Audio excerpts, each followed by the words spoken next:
Cassie, as a literacy coach, tell me about how you approach these teachers to get involved in this type of work. Well, I knew that they were currently studying the Civil War in 5th grade, and so I went to Tiffany and Amber and said, hey, let's do this cool project with the kids where we have them close read an Abraham Lincoln speech. I said, I've watched this cool video on the teaching channel about evidence and argument writing, and so I brought them in, we watched the video, we talked about it, and we talked about, what can we do in 5th grade that was in this video to really drive this unit. And so the video kind of was the inspiration for the unit. What was in the video that you thought was strong? The teacher in there had them reading a text, and then he had them coming together in close reading for different purposes multiple times. And he had them working in groups collaboratively, and they created a one-slide PowerPoint presentation. And what really was cool in the video that struck me was he had them read for literary devices such as repetition, alliteration, tone analysis, imagery, and that kind of thing. So I thought we could really teach a lot with this one unit. What made you think that, it was a 9th grade class? Yes, it was. What made you think that this would work in a 5th grade class?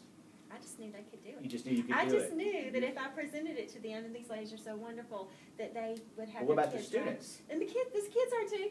Wow. The kids are wonderful too. So this, I knew that these ladies could inspire the kids to rise to that occasion. So the expectations of the teachers was a big part of it. It was and you had faith in your teachers to have that expectation. I had absolutely to have that expectation. So the first thing that I thought was they're reading Abraham Lincoln.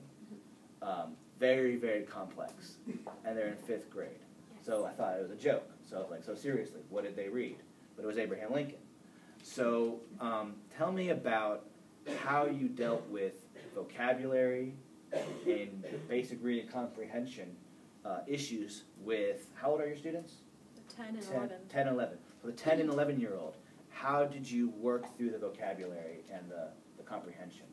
Before we got to the speech itself and even the vocabulary, we had to get the kids hooked on the importance and the complexity of this text, getting them excited. So we started by reading them the book Abe Lincoln's Dream by Lane Smith, and then also showing them a book trailer. That got the kids really excited to see what they could do with this type of project, and that they could be a part of Lincoln's dream, because this book covers his dream currently, and then it goes all the way to, has his dream been accomplished today? And that's in this book? That's within that book. So it sounds like while you're getting them hooked, you're building background at the same time. Right. And once we had the kids hooked, then we were able to present them this complex, lengthy speech, but they were ready for it, and we were able to tackle the vocabulary. Weren't they intimidated and feeling kind of nervous and thinking they couldn't do this, or it was going to be too hard? Well, they really weren't. No, last year I worked with this group of kids in 4th grade, and we analyzed Patrick Henry's Give Me Liberty or Give Me Death speech last year. So they have a little bit of schema around this, so they knew. They have some idea about how to approach hard text. Yes. Okay. And we kind of got together like a little family, and I went into Miss Benefield's classroom and co-taught with her, and we were, we just went through the text like we did with Patrick Henry's speech last year, and the kids, we had one child at the computer, we had children with dictionaries and thesauruses at their desks, and we just kind of broke it down, word for word, what does this mean? What does this phrase mean?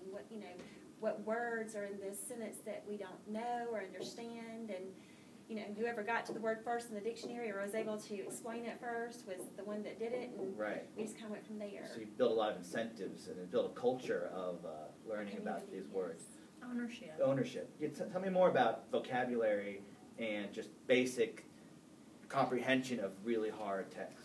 As we were doing this, we would take, we would chunk by phrase or by sentence, and at first it was slow, and it was hard, and it was difficult, but they enjoyed it, and it was almost like a detective. Let me find out what this word is. Let me see and dig, and what is he actually saying? And then as we picked up our pace a little bit, then we started doing jigsaw reading, where I would take a paragraph and give each table a sentence to annotate, to look at and analyze. They would read it independently, and then they would circle words that they didn't know, or they would put question marks beside phrases that they didn't understand. And then they would independently try to figure it out. And then after that, they would come back together as a group, discuss it, come to a consensus about what they were going to present to the class in a whole group setting. So you're chunking, Yes. basically, and teaching them how to break down these sentences. And we'll post an example of the type of chunk that the students would get. And, you know, it would be as small as, it would perhaps add astonishment to his regret, were he to learn that since I have found professed union, men endeavoring to make that question, I have purposely forborne any public expression on it. I just read that for the first time, and I don't know what it means. So, how long would it take them to figure out that sentence? After, there was a lot of modeling and a lot of teacher directed at first. But so after that, it would take them 15 minutes. Really?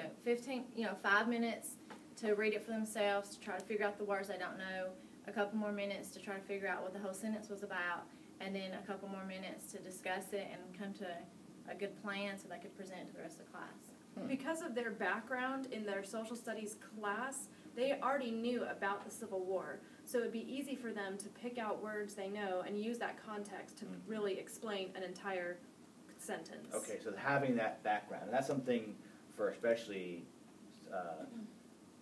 kids who speak second language, you know, we always say building that background is so critical.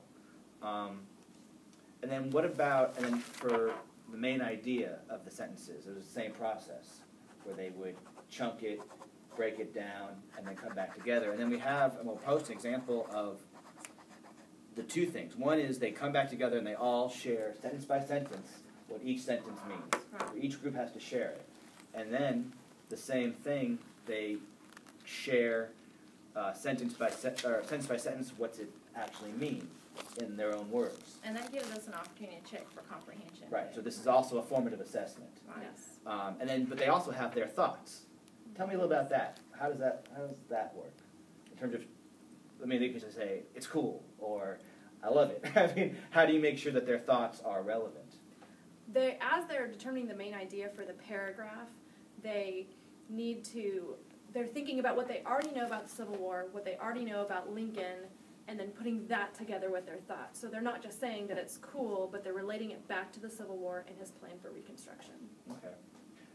And what about students who may be struggling with reading and have really, you know, I know you work with a lot of EIP students or students with disabilities. Was there any other accommodations that had to be made in this process? We tried to accommodate them when necessary, but really keep that same process. So it was a lot more of me working with them, not taking anything away from them or giving it to them, Right. but just talking through things. And then they received extra support too in their social studies class, so they could Okay. ask that teacher questions. Okay, cool. So next, we'll look at how you got them to dig deeper. It seems like you spent a lot of time, weeks maybe, days and weeks, just learning and comprehending what it means, but then the analysis piece. We'll look at that next.